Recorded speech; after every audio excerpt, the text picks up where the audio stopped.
From the John DeVito Broadcast Center, welcome, ladies and gentlemen, to another broadcast of Armchair Experts with Jim Leon and Rich Massaro on the Windy City Hometown Entertainment Network and Jack O'Lantern 89.7 WRHS FM Norwich on Wednesday, September the 27th, the year 2017. And now, here they are, bright, bushy tail, with a smile on her face. And a song in her heart. Jim and Rich. Jack-O-Lantern FM? Jack-O-Lantern, we're in Halloween season. Is it that? Yeah, here we are, Jack-O-Lantern. 85 degrees outside. I'm not thinking about... I'm loving it. Man, last day of really warm weather, probably until it's going to be about 75 tomorrow. Yeah. So last day of the really hot weather. What do you think is perfect weather for trick-or-treating? What would you say? You were a veteran trick-or-treater, a veteran trick-or-treater. I mean, I have gone out, remember going out having to wear a winter coat.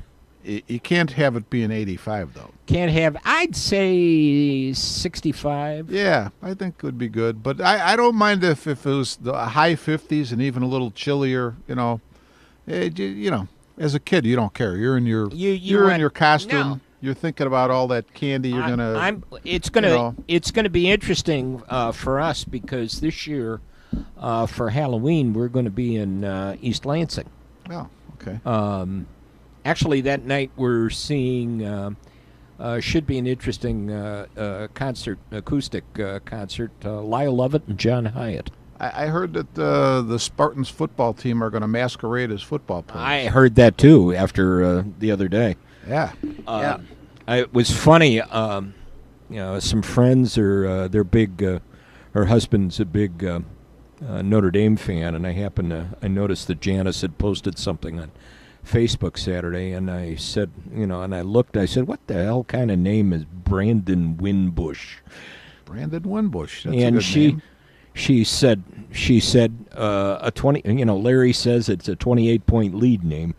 Wasn't Brandon Wimbush one of Bruce Wayne's millionaire friends in Gotham City? I think he might have been. You never know. Yeah, I said I can't accept Brandon Wimbush being a football player. Equanimous St. John. Well, that's or St. Brown. Yeah, St. Brown. His father was Mr. Universe at one time. Did you know that? Well, John Brown? Maybe he figured that was the reason he could get away with his naming his kid Equanimous. Yeah, interesting stories. Sort of the football answer to the Ball family without the bluster. The what? And the bluster and the self-promotion of the father. What are we talking about here? Equanimous St. Brown. Yeah, okay. St. George, St. Brown. But who's the bluster and self-promotion guy? LeVar Ball. Oh, LeVar Ball. Okay. Yeah, that one went right by me. You missed that one? Yeah, you said it so fast, Jim. Yeah, well, even though John said we're bright and bushy-tailed, obviously I must not be you're that bright not. and bushy-tailed this morning. Obviously you're not. That name went right past me. Like, who the heck is he talking about? You didn't even have coffee. You didn't even get John's coffee. John's eye-opening coffee. I don't have any. Yeah. So what the heck you got? You got the front page in front of you there. I got the sports section up because you always want to look at that. And I noticed the White Sox have screwed up. They moved into fourth place in the American League Central. That's not a. They're going to knock themselves out of that. I like what Rick Renteria. I like him. I'll tell you what. He said we're going to play every game hard. Yeah. We're going to play it to win. Yeah. And that's it. And we're not. You know what?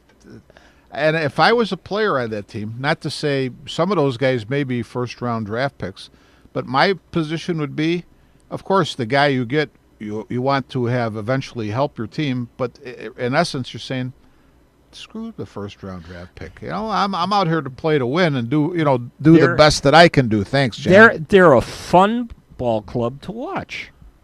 They may not be They may not be a good ball club. I don't. But they're fun to watch. I don't think this question. You're a little bit off the mic. You're sounding a little distant. I don't think this question is on everybody's mind. But you know what? I've been thinking as I watch the season go on. I thought one of the places that they might need to address would be catcher, But Smith and Narvaez not only have been good catchers, but they've both provided, I think Smith's hitting in the 280s. Narvaez is probably hitting in the high 260s. So they're doing a good job. I would say, you know what, don't screw up. Keep your homegrown boys there, and don't go out and get a high price catcher. Let Collins keep working his way through the system. Smith is 281, Narvaez 275. 275. So Nothing wrong with that. no, they're doing a good job, and they're both good catchers. I would assume their defense is good. So that's a They are, as these kids develop in a couple of years, they're going to be a really, really fun ball club to watch. I think so. I hope so. I hope so, too. I'm wondering, you know what I keep thinking, though, Jim, is, the Cubs went the way of they grabbed the hitters, the position players, and went outside for their pitching. I sort of like that philosophy a little bit better than all of the now homegrown pitching that the Sox are touting quite a bit over the position players, because I think what happens is a position player, you can't guarantee it, but a position player, if he's a good one, that guy may last you 10 years, maybe even longer. Mm-hmm.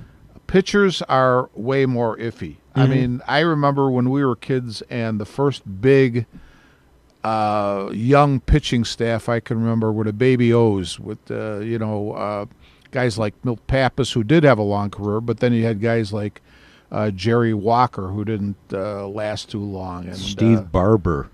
Steve Barber burned out pretty quick. And so I think my only issue, and I'm not saying it's going to happen to the Sox, but I always think of pitching, if that's what you're building your club on, homegrown pitching, can be iffy, no matter how bright the prospect of it looks. You know what I'm saying there? Yeah. It was always, talking about that, I remember hearing Milt Pappas speak one time, and somebody asked him about the issue of the way pitchers are being babied and pitch counts and all that. And he said, I was 17 years old when I came up to the majors. He said, I was on a pitch count. Sure. Well, that makes sense. I was on a pitch count, and what's wrong, Jim? I don't know if it's shifting around. I'm getting some crackling. Crackling. Oh, Getting some crackling in one. all right. We're changing headgear Changing the headgear. here. Any better? Well, I don't hear crackling, but Good. that's good. at least something. Are you hearing paranormal radio? Or Yeah, anything? actually, I am. I'm hearing a different show over here. Yeah. I'm just watching John get that look on his face, like, what? We're not fit to do the high school cube. I mean, because we were banned of all of this screwing around. We were banned. Remember, we were banned, We're from banned the high from school, the high school cube. We're not high class enough for the high school cube. Yeah, that's right. And they're doing so well without us. Yeah, definitely. Oh well, back to you were talking about Milt Pappas. Oh, Milt Pappas. I don't Yeah. know why that popped into my mind. Because you were No, screwing around. That's why. right. Pappas brought up the fact that his career was as long as it was because when he came up to the major leagues, Paul Richards wouldn't let him go past 75 or 80 pitches. Well, I'm listening to the Cubs game one night, and Hughes and Coomer start talking about somebody must have had a nice strikeout game going, and they started talking about the Kerry Wood 20 strikeout game, and Hughes brought up the fact, I think the record, and it's not a 9-inning game, but I think Tom Chaney struck out 20 or 21 in like a 16-inning game for the Senators back in this probably would have been the late 50s, early 60s. Yeah. I have to look And that they up. said, I don't recall that. Of course, at that time, they didn't keep pitch counts, Right. but they guessed with striking out 20-some and pitching a 16-inning game, they figured about 240 pitches. And then he started he made his next start. Well, And, go back to the Marichal versus Spahn game. that went 17 innings. 17 innings or whatever, and they pitched a complete game. Yes. Probably in the 240, 250 pitch range for each of them. Didn't miss a start. Well, did you see the end of the Quintana game on Sunday in Milwaukee? No. I saw the end of it. They watched the last couple innings, and my son keeps saying, "You're leaving him in there, you get." And I'm looking at him like, this guy is totally in control. I think he ended up with about 113 or 14 pitches, but you could tell he wasn't laboring. He had his stuff, and I'm thinking, here's the problem with what we're talking about, and we've got into this subject before, but the problem is that pitch counts aren't really the issue. I think when a guy is laboring, that's when he needs to be out of the game. I don't think that article is going to show you what the pitch count is, Jim. 116. Oh, it does? Okay. Yeah. So he threw 116 pitches. He was having no problems with it. I'm sure that if he has a bad outing his next time out, then people, of course, will mention it, although I doubt if that would have anything to do with it. But, I think you really have to watch the pitcher and see what is he doing, how is he reacting, if you want to put it that way. It goes back to it goes back to an article I saw a couple of months back when I think it was in USA Today. Somebody went out and found Tom Seaver out in his vineyard in California, and talked to him about the game and talked to him about pitching. And he said that, a couple of things that he said. First of all, he said, I'm tired of looking at box scores and looking at starting pitchers and coming over to that innings pitched and not seeing a 7. Uh-huh. Yeah. He said, hell, a lot of cases now, I'm not even seeing a 6. Yeah, that's true. He said the philosophy of throw as hard as you can and then let the left-handed guy, the right-handed guy, the 7th inning guy, the 8th inning guy come in and do it. Learn how to pitch. Yeah. Well, I'm reading a biography of Hannes Wagner right now, and the guy, it's a husband and wife that wrote it, and goes into pretty much detail of some of the seasons, and you're talking about early 1900 stuff, but from what I can gather, you're talking about maybe 5-6 guys on a pitching staff. Yeah. That was it. You go look at baseballreference.com and look at the team page. Look at the team page. You're not going to see 12 pitchers there. Well, Jim, when we first started being baseball fans, so late 50s, early 60s, I'm thinking that the tops. Now, I remember, and I can't tell you what year it was, when they finally sort of went to 10-men staffs, and that stayed that way for a long time. Now we're talking about 12. Some teams have 13. Some 13. And this time of year when the rosters are open, 14.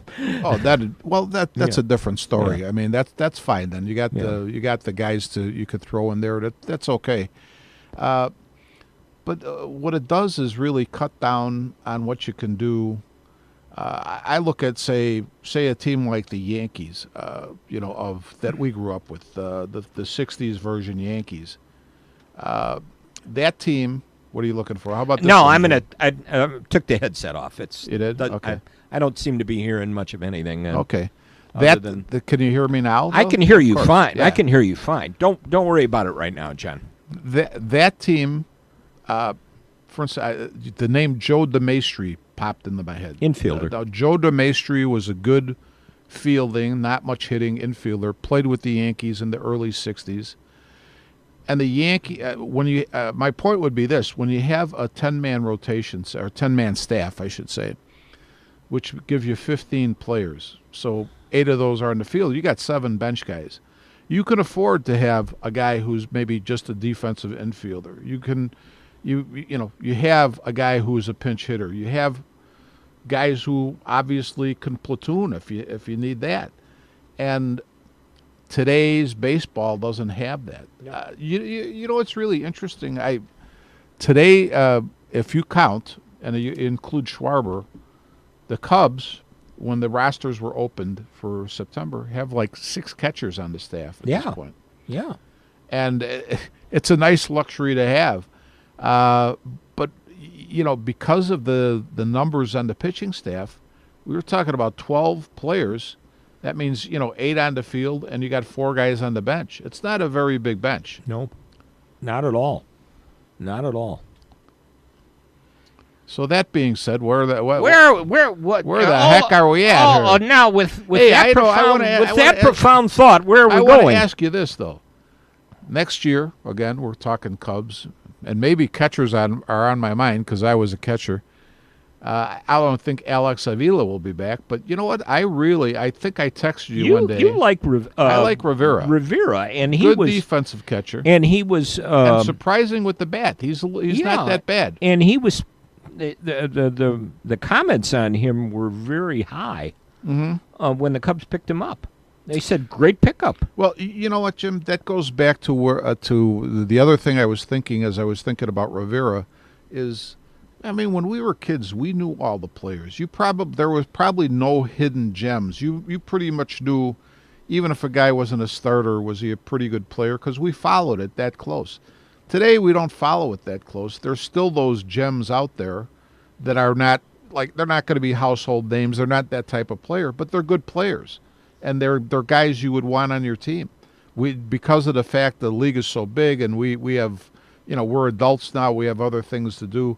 We don't follow it that close. So I am always surprised pleasantly when a guy like Rene Rivera comes around because, you know, he's a guy I didn't know about. I didn't know, hey, this guy, he's a bench guy for sure, but he's a pretty decent player. Yeah, I mean, you know, you go back to when we were kids and started to follow the game. What do we have? 8 teams in each league. What was that? That 25-man roster, 400 players? Yeah, not very many players. I mean, that's enough, but not. Yeah, that's plenty. It seems like a lot, but yeah, we knew what they were. Yeah, you know, we knew what they were, and you'd occasionally hear at the end of the year about the hot shot from the minor leagues that's going to come up for a look.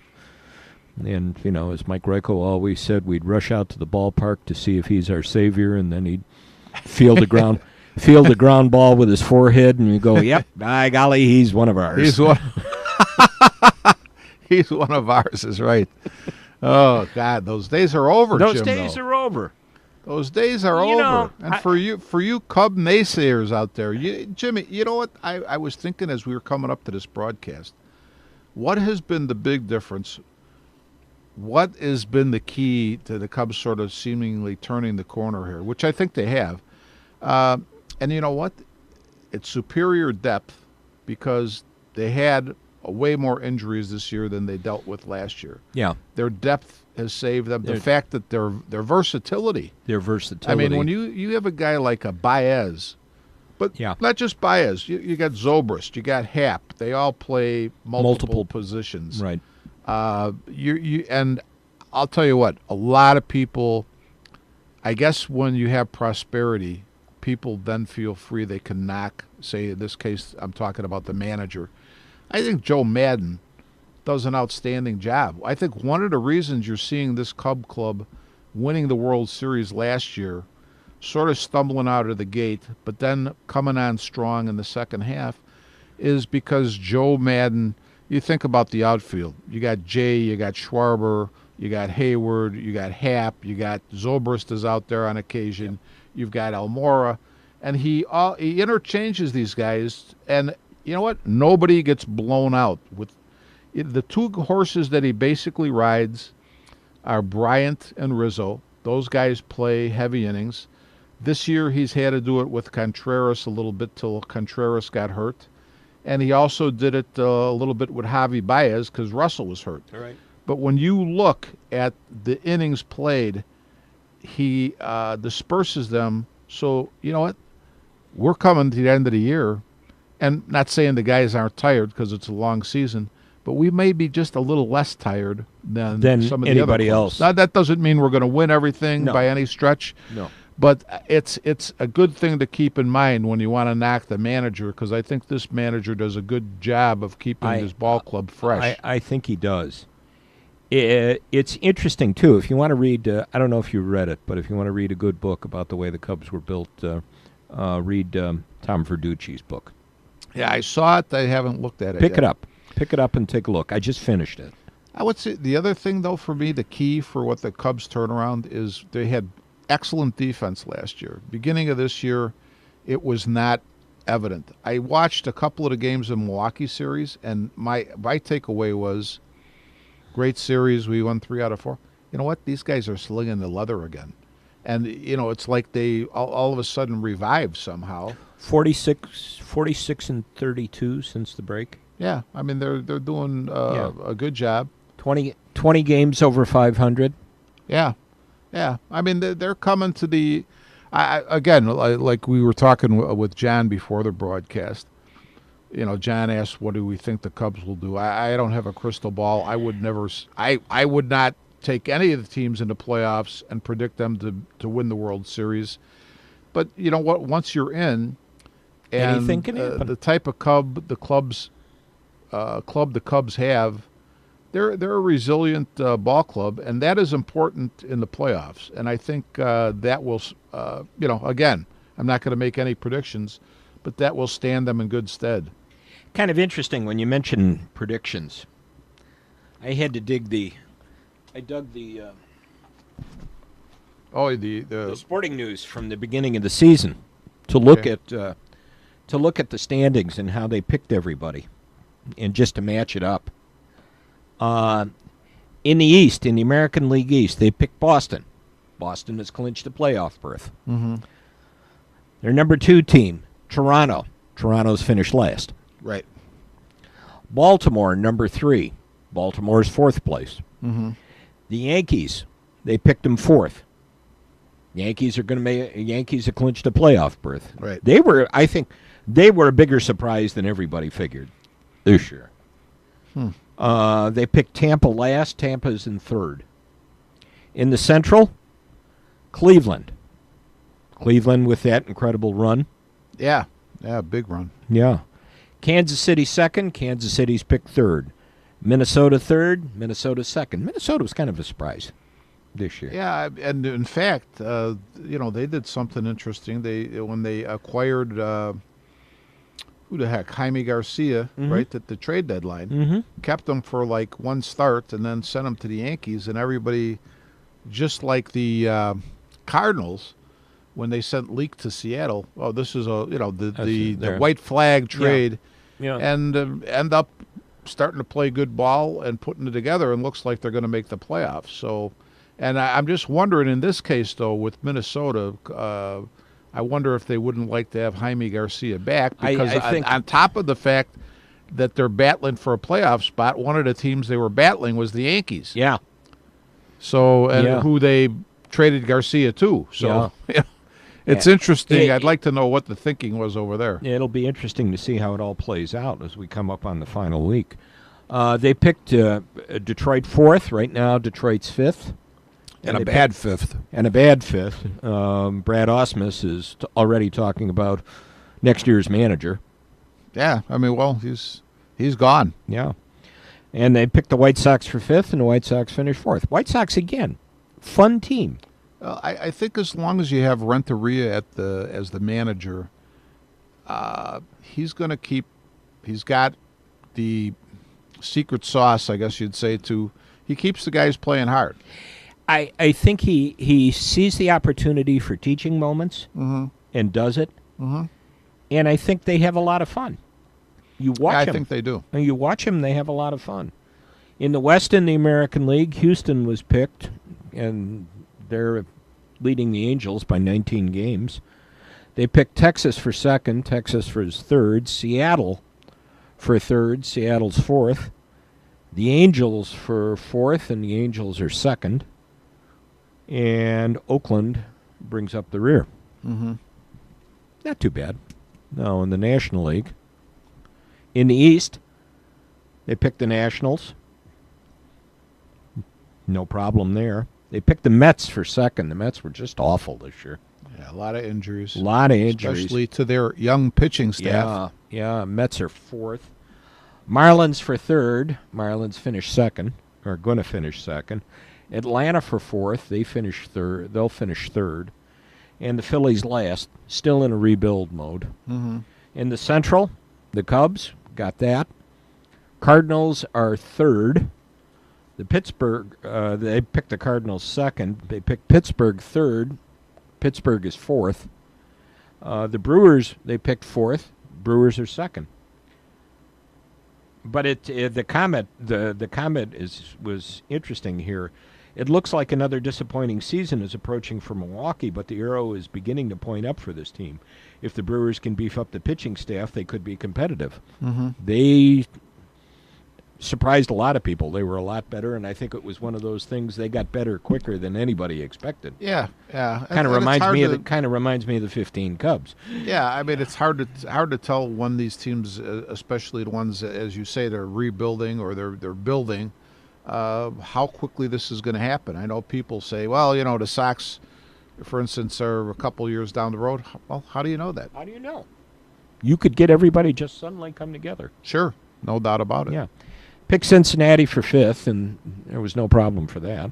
In the West, pick the Dodgers. Dodgers, heard something today. They had a nice celebration as they made their playoffs for the fifth, clinched their division for the fifth year in a row. It was Tommy Lasorda's 90th birthday. Yeah, I heard it was Tommy 90. Wow.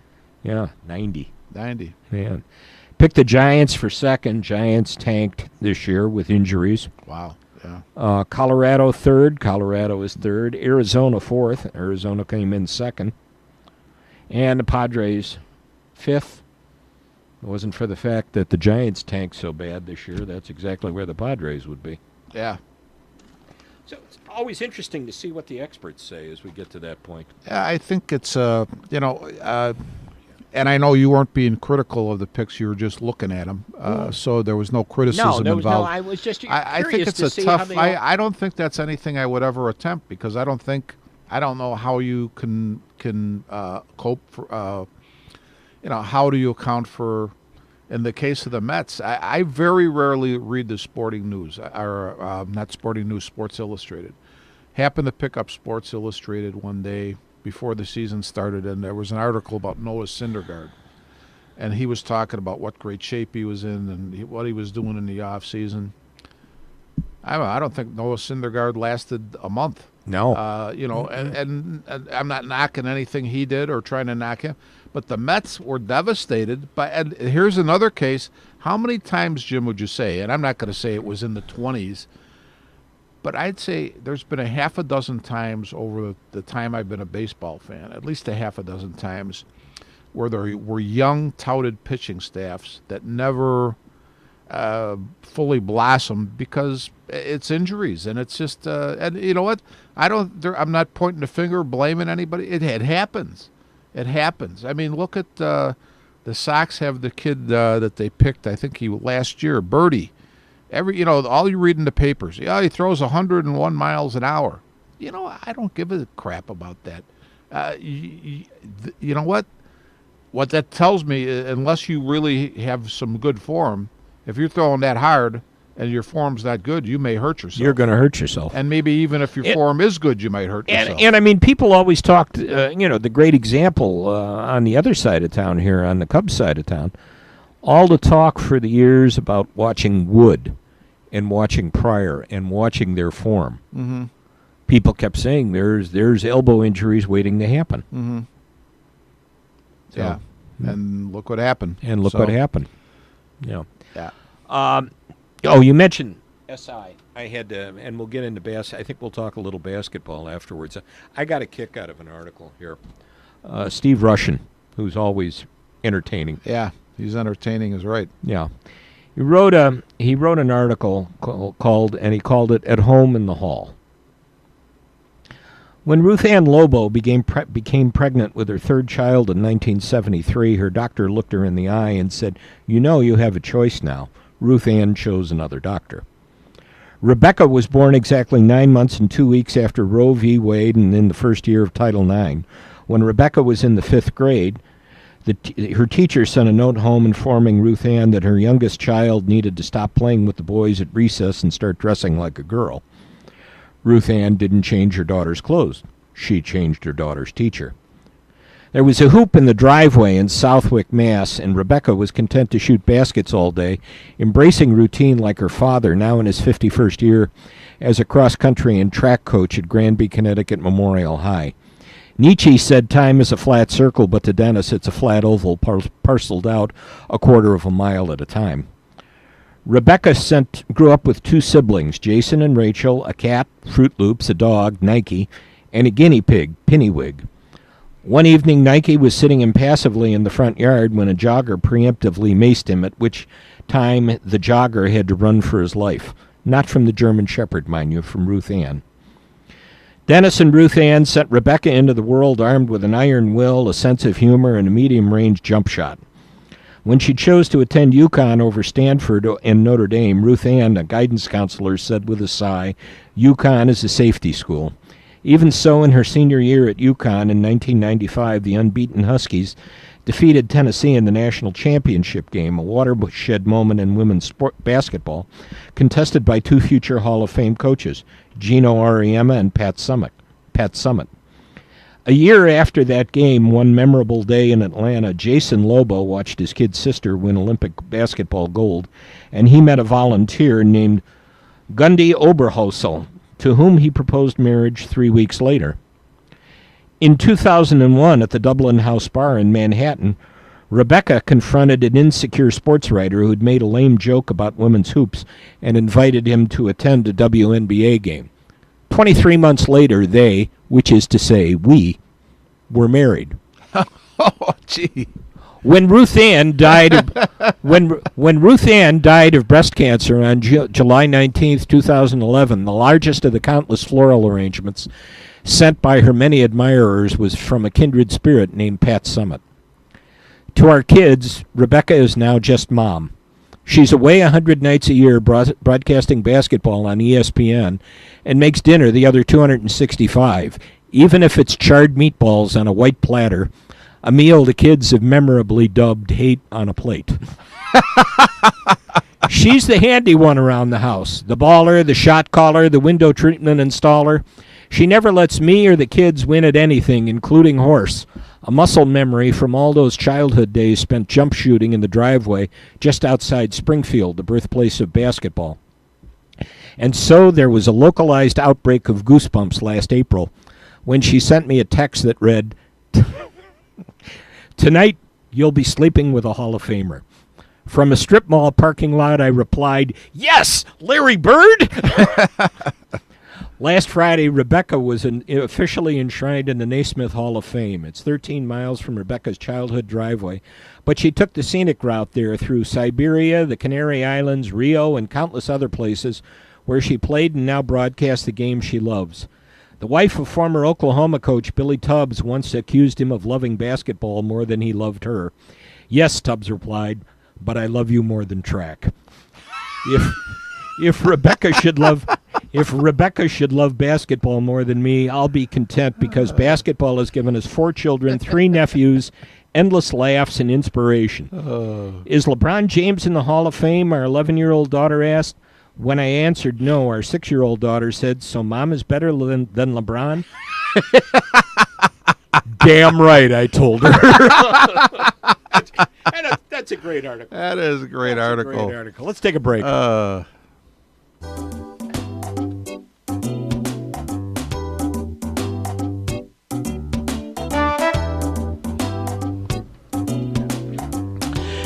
You're listening to Armchair Experts from the John DeVita Broadcast Center on Jack-O-Lantern 89.7 WRHS FM Norwich and the Windy City Hometown Entertainment Network on Wednesday, September the 27th, the year 2017, with Jim Leon and Rich Massaro. And this is Jack-O-Lantern 89.7 WRHS FM Norwich, Illinois. And now, back to Jim Leon and Rich Massaro. So the Bulls Bulls, I think, have don't seem to be seeing anybody that's going to be a potential Hall of Famer on their roster this year. Who knows? I mean, we know that one potential Hall of Famer is gone. And you texted me about that the other day and asked me what was your favorite moment of the Dwayne Wade era? And I was going to be facetious and say this one, but my feelings about Dwayne Wade are sort of really just neutral. I mean, he wasn't. There was some things that happened last year that were, I don't know, you could say semi-controversial. Anything the media could take and blow up, I guess they will. I don't think it was that big of a deal, but it sort of forced Hoiberg to put him and bad boy Jimmy Butler on the bench for a quarter or something in a game. But my feelings are neutral. What do you think? Dwayne, he wasn't really here long enough. And I got to say, he performed, I guess, in Dwayne Wade-like fashion. I know that he averaged over 18 points a game, which and I actually saw him play. We went to a game late in the season and watched him play on TV a few times. My real reaction is there's a guy I would have liked to have seen more of when he was younger, because he's definitely a fine basketball player, even 35 years old with a bum knee. Would have liked to seen him play more when he was healthy, which I did not. So, but yeah, I mean, he really wasn't here long enough to make more than a little ripple, and it sort of makes you wonder, Jim, why was he here at all? Again, that's not anything against Dwayne Wade, but what the heck did they get him for in the first place? I didn't understand it unless the idea was to get him to be the mentor, the counselor for the future star of Jimmy Butler. Yeah. And when that didn't work out, there was no point to it. Yeah. And I thought it was kind of on a cynical... thank you, Jim. It was kind of a cynical remark, and maybe just indicative of the mindset of players. When somebody asked him during the off season, why did you exercise your option to stay here? And he said, well, I can give you 23 million reasons why. Sure. You know. Those are 23 million good reasons, in my opinion. Yeah. You know, I can understand that, you know, but I guess it's the nature of the game, and it'll be interesting to see now that they bought him out for what, 13? I thought I saw where did the $8 billion come in? $8 million. That was. Did they pick up? Was that the buyout? $8 million? Was it 8 or 13? It's in the article, so and I forget exactly what it was. I know that the figure $8 million was mentioned, and I'm not sure. It didn't stick with me what exactly that meant. So. Okay. The buyout, which reportedly called for the Bulls to pay Wade about $16 million of the $23.8 million he was to make. Okay. Okay. So basically, there's your 8. I think somebody rounded up to. Yeah. Somebody rounded up to definitely. 24. I mean, where is this? Where the heck is this team at right now? I don't know. And will they? I don't even know. Honestly, I don't even know if Dwayne Wade leaving creates a void, because he did have a lot of time where he didn't play at all last year. So I don't think the team will miss him that much. And again, I'm not saying this is an anti-Dwayne Wade type of thing, but I think that's just the reality. And I think I actually said when Dwayne Wade came to the Bulls, again, I'm not anti-Dwayne Wade. I don't feel strongly one way or the other about him. I think he was a great player and probably still is a very useful player in some situations. I think he'll go to a contender, and they'll be very happy with him. I think they're expecting him to wind up in Cleveland. But why they ever got him in the first place is a mystery to me. It just does not make any sense, and I don't know. I think another thing too was, okay, I get to come back and play in front of my hometown. Well, I think from my point of view about what he did, I think I would be, as a fan, satisfied. I think he gave his best. I think a lot of times he couldn't play legit because he was, he's just physically not able to play that many games anymore. And no, I think he always gave whatever he had on the floor, whatever he's got left. And my point would always be, why did you bring a guy who's in that position in the first place? My question is more with management decision than anything the player ever did. We talked about that last summer. Mm-hmm. Not this past, what we're finishing, but a year ago. Right. When the signing was made, because especially we heard the BS after the playoffs that we're going to go younger and we're going to go faster. So what did they do? They went older and slower. Yeah. By the way, I have to say this. Did you see they re-signed Mirotic, but did you see his comments about Rajon Rondo? No. He loved Rajon Rondo. He said Rajon is his man. He said the guy did everything he possibly could to help him in his time that he was here. And, Rajon Rondo, I think, is one of those guys, not to get into a long thing about this, but I think people take things the wrong way. He's a hard nose on the court. He's probably a hard nose with his teammates, but in a teaching type of a way. Right.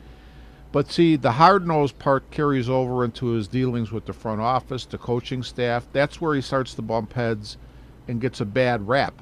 But he's consistently the same with everybody. Yeah. And management and coaching don't like it, but the players that he plays with love it. And I think Mirotic, being a European player, is probably used to that type of coaching, that type of teammates, where you're not being stroked and coddled and everything else. I think he understood it and appreciated it. Yeah, probably so. But where are these Bulls at now? I mean, even one of the bright spots of the team, Zach LaVine, won't be with us till sometime after the season starts. Yeah. Because he's rehabbing from an injury. Yeah, and I guess has Dunn already been cleared to play? Didn't he have some injuries in ACL? I don't know. I'm not sure about that. But when you look at this, and they said the only guaranteed starter right now is Robin Lopez. That makes sense. They're even talking about when they'll probably eventually get rid of him. Yeah. So. And geez, when you got guys on their roster right now like Quincy Pondexter, and Diamond Stone. Yeah, Diamond Stone. You know what? I thought that was somebody at a gentleman's club down near Hammond. You know what, Jim? When I saw that they signed Diamond Stone, though, my thinking on the whole thing is, these writers are only as good as what somebody tells them. Yeah. If you would have read about Diamond Stone, when he was, I believe he was at Maryland, you would have thought, man, any team that gets a hold of this guy is really going to have something. Then he gets to the NBA.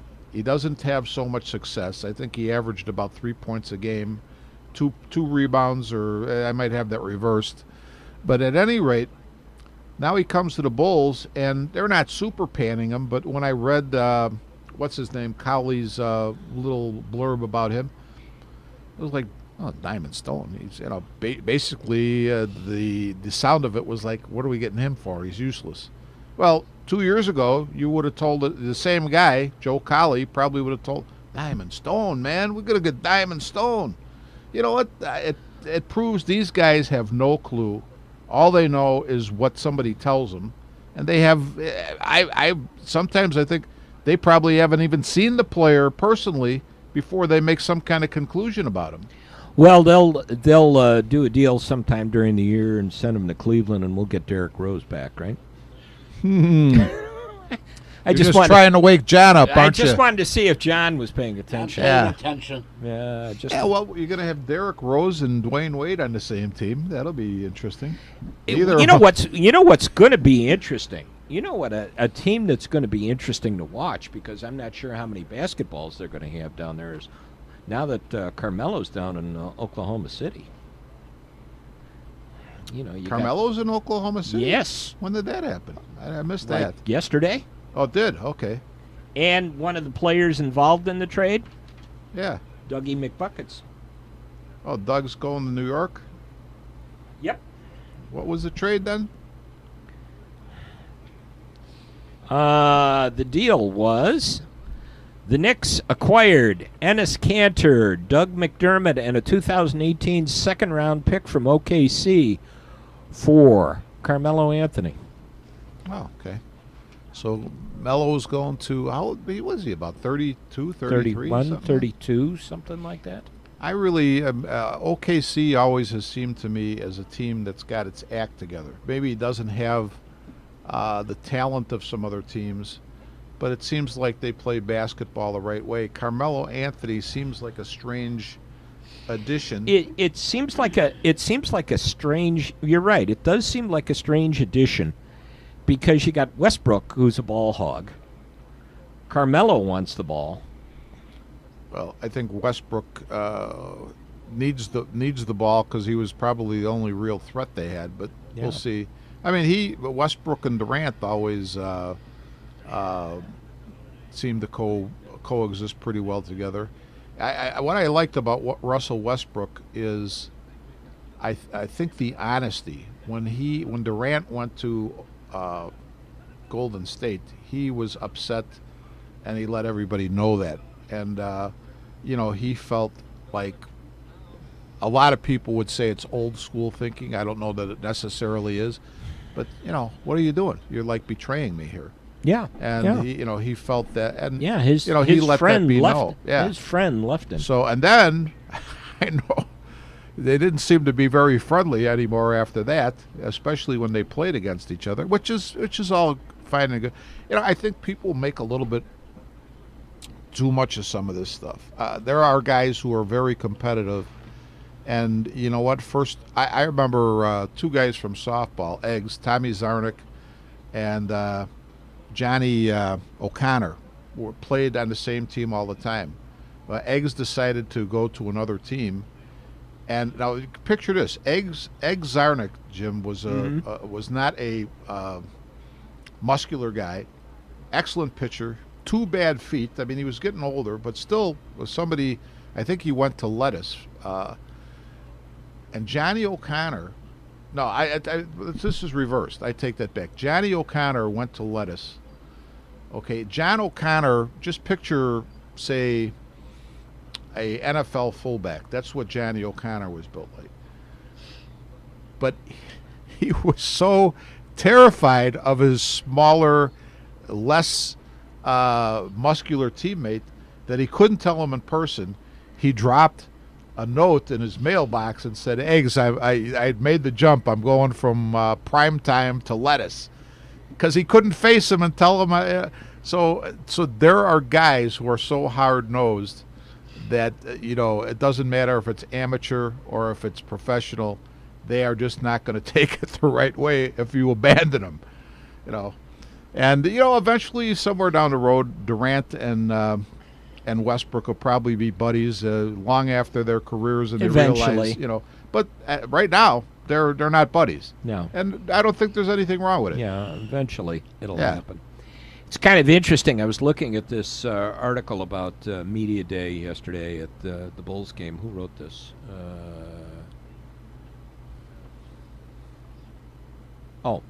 David Howe, The Wake of the News. And they said this is obviously going to be a difficult season. Nobody. It's going to be fun, Jim. Nobody expects much from a Bulls team projected to be by some the NBA's worst. Roster depth is a rumor. Attention should be easy to hold for Hoiberg, who demonstrated his dry sense of humor that will serve him well. Referring to an off-season meeting with new Bulls advisor Doug Collins, Hoiberg quipped, "We met for 2 hours. Doug talked for an hour 55." Did you see, Jim, that Taj finally came out and sort of basically, he was a good soldier with Hoiberg. He basically came out this week and sort of criticized him.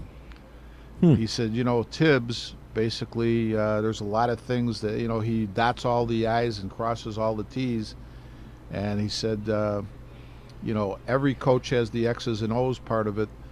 But he said, sometimes you get a coach who's just interested in offense and does not, have that much interest in defense. And he said, so a lot of times when he was there, because they didn't have the direction on defense that they weren't getting it, or they didn't like what they were getting, they would revert back and try to play, those of them who knew, try to play Tibbs's old defense. That was, to me, that's a pretty darn big knock. That's quite a damaging statement. It's a real damaging statement. It's interesting here. It's going to be interesting to see how Hoiberg handles this. Hall makes an interesting comment, interesting comparison between the two.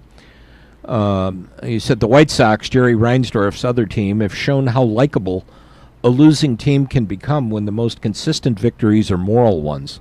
The Sox played hard and smart this year, no matter what the standings said.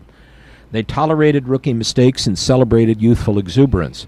They reflected the personality of their manager, Rick Renteria, whose indefatigable enthusiasm helped players endure the longest of days. Now, I want to see how the team reflects Hoiberg going through this. You know what? Fred Hoiberg was an admirable NBA player. He's a lunch pail guy. Average guy. He had a pretty decent career. Yeah. I liked him. But as a coach, I got to tell you, he leaves me sort of cold. And if he leaves me cold, I'm wondering if he's not doing the same thing with the players. I don't think it'll be interesting to see, because I don't think the act is going to play much longer. No, well, what does he sign for? 4 years? Yeah. So they're not gonna pay him to sit on They're the sideline. not gonna. He'll be here for the 4 years. He'll be here. He'll be here for at least this year. Mm-hmm. But it wouldn't surprise me if he's gone. And having said that, and I'm not a big Hoiberg fan. I mean, I'm not super against him, but I don't think he's a great coach. It doesn't. He's a college coach. He's a college coach, but you know what? He's been done dirt by people terrible. who claim to be his friends, and that really sucks. Yeah. Okay. Speaking of being done dirt, Yeah. let's talk about the Bears and what's being dealt there. Interesting. I only saw the fourth quarter. Yeah. Okay. You watched the other three. Yeah. Comments? Well, you know what is bothering me here, Jim? Other than the block punt. I'm not saying that Mike Glennon is a great quarterback by any stretch, but you know what? I don't care who the quarterback that is in there is. The game plan is what was seen on Sunday. You're going to run the ball.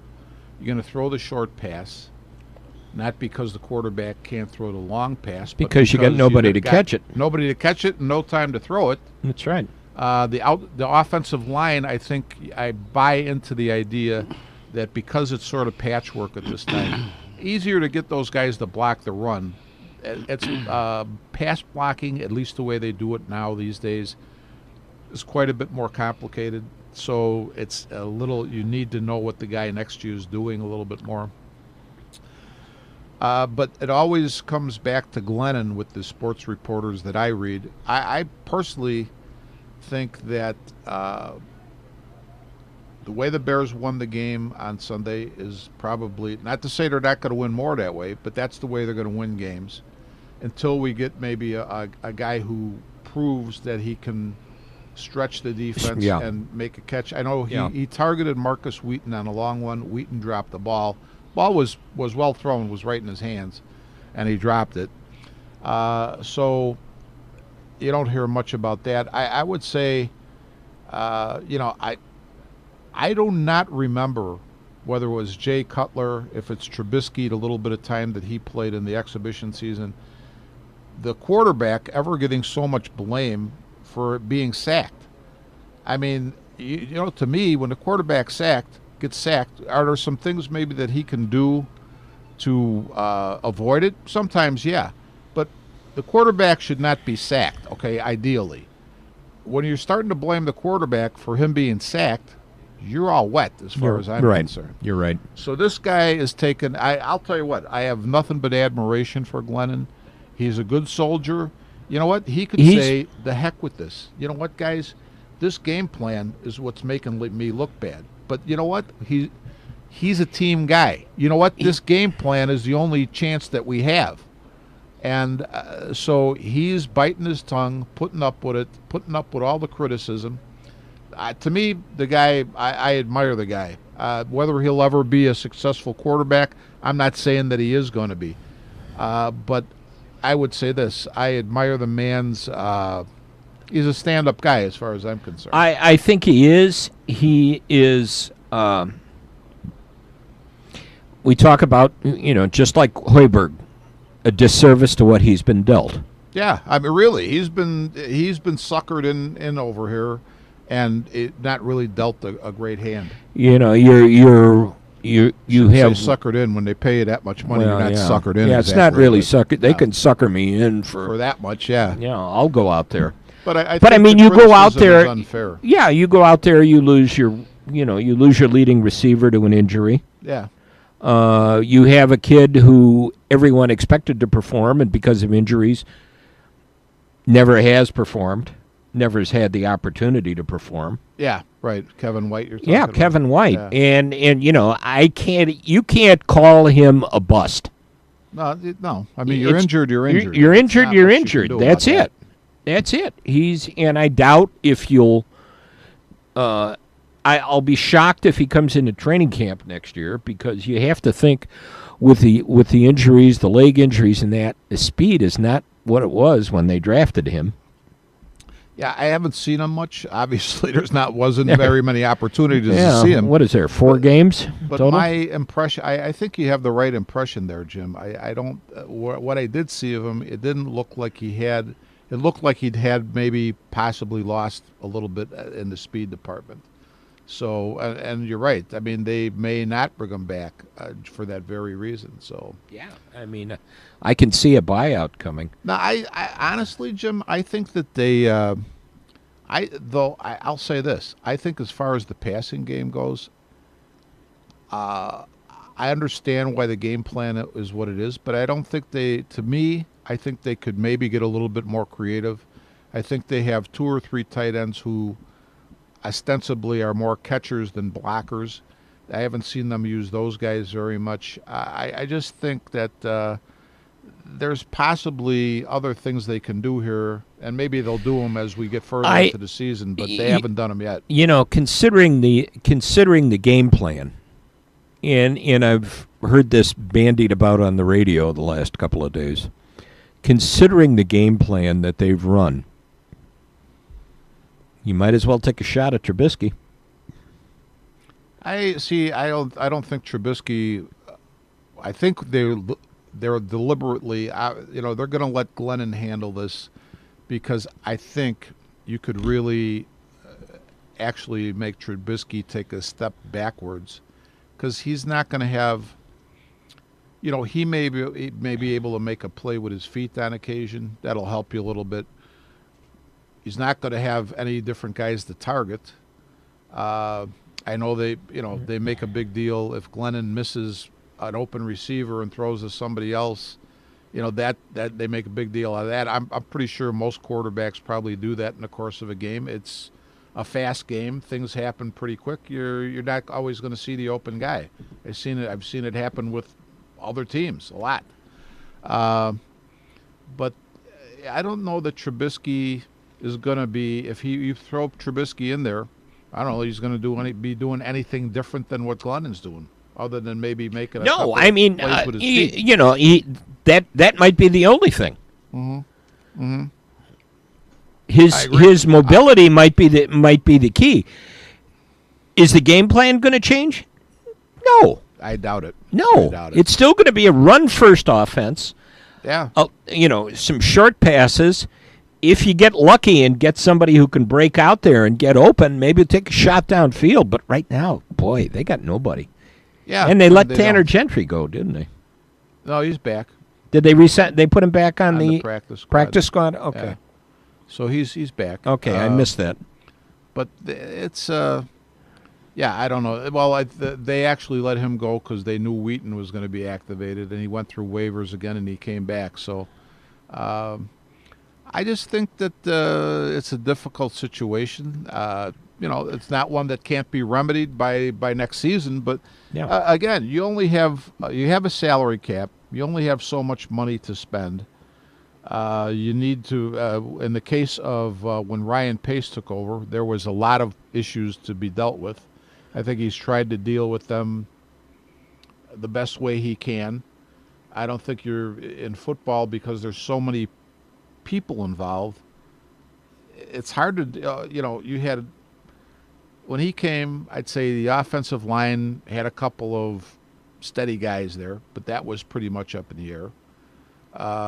They stuck with Cutler because that was probably the one thing where they knew at least he was a steady commodity. They knew they had that.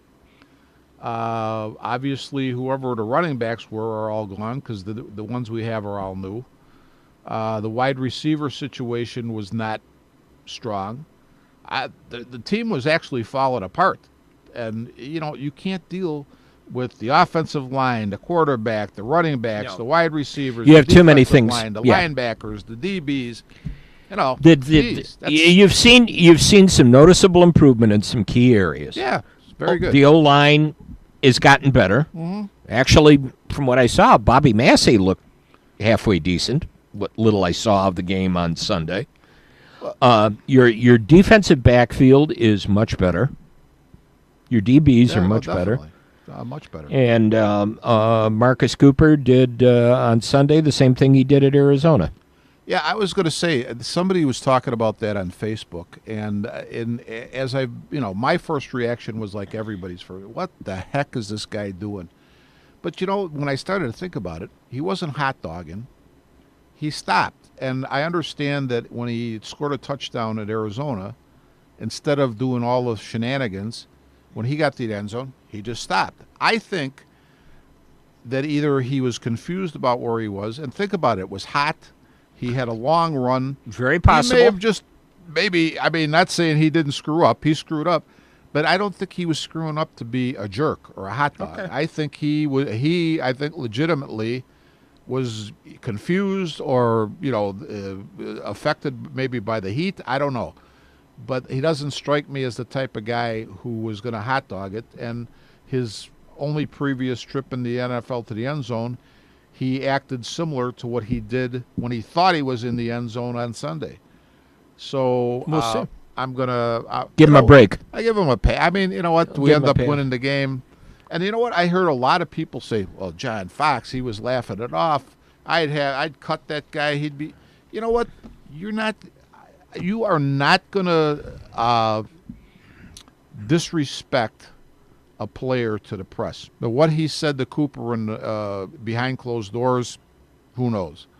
But don't take what he's saying to everybody as being what his position what his attitude is. Yeah. No, you're not going to, So, there's some guys who are going to keep whatever's going on in their locker room private.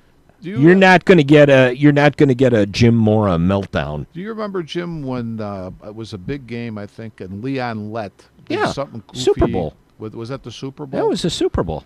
And I remember reading Jimmy Johnson's biography, or he commented about this in the paper, and they asked him about that. And he said, well, you know what, to be honest with you, that was Leon Lett. If it was somebody else, meaning a player who was a lesser he was being honest. I mean, a player who had less value to the team doing something stupid, he goes, then you might hear something from me. But you know what?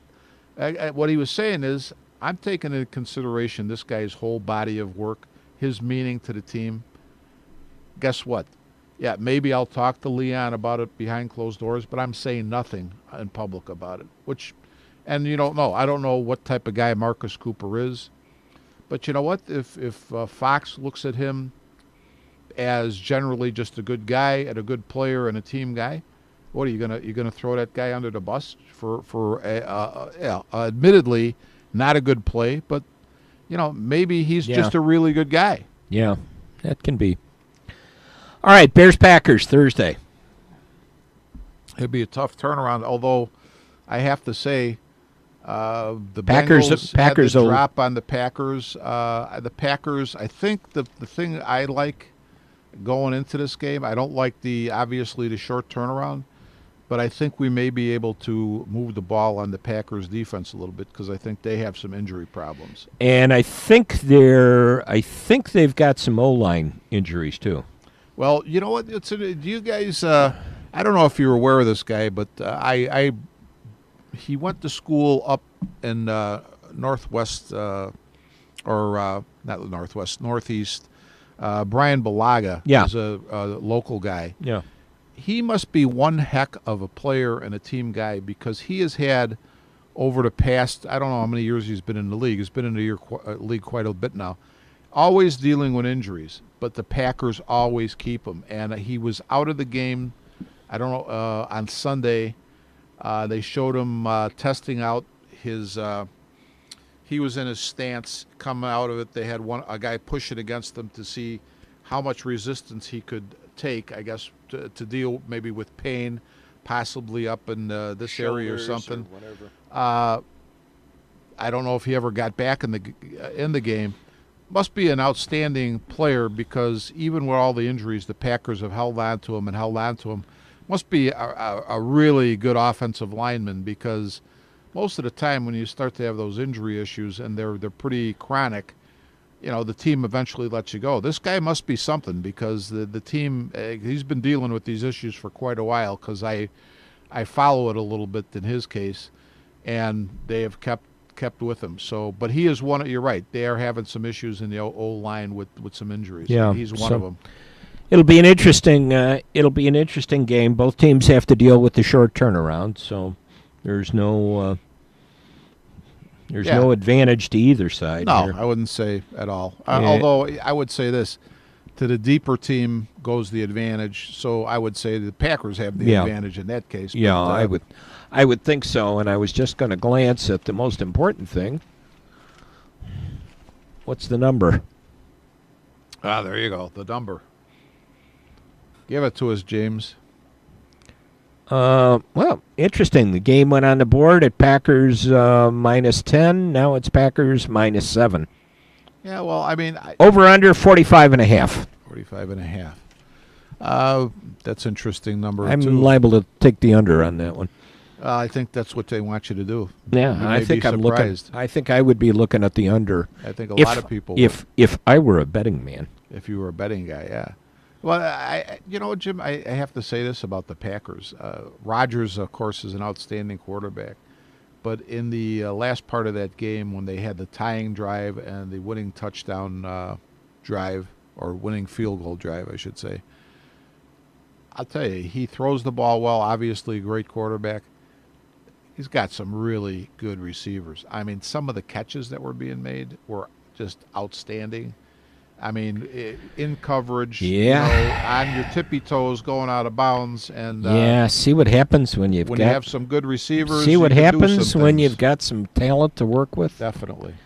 But that's the story. That's what we have to deal with.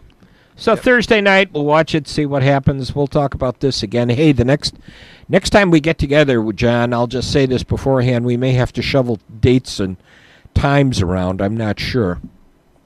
I found something interesting on October 2nd at College of DuPage.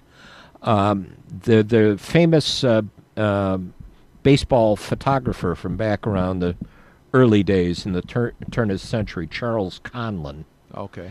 Somebody's doing a 2-hour session on baseball and Charles Conlon from back in the days. So I'm going to go see that. So we'll. I tell you what, if you were doing one of those trying to, if there was somebody who was taking a lot of pictures back in the early days of Ridgewood, I guess we'd be a little bit out of luck with a program like that because those pictures would probably be in the garbage. So we're. What can we say? What can we say? I think we need to just let that one go for now, because I'm beginning to get angry, and my filter will come off more than it is already. Yeah, there you go. Okay, all right, time for us to boogie out of here. We'll see y'all again in a couple of weeks. We'll get together, talk, and just have our general nonsense. Until that time, we are Taillights.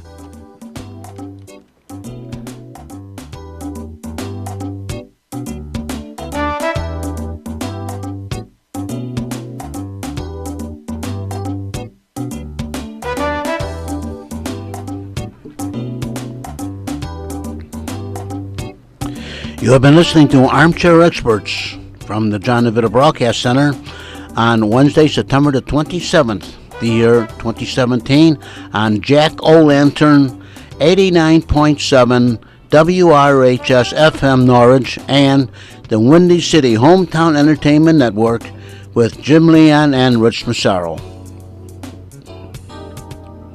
This broadcast was directed by John DeVita. Our special thanks to radio station manager Kevin Zefalik of WRHS-FM and the executive producer of Windy City Hometown Entertainment Network, Mr. John Chikanda. This broadcast was pre-recorded on Tuesday, September the 26th, year 2017. Until next time, friends, please be safe and thanks for listening.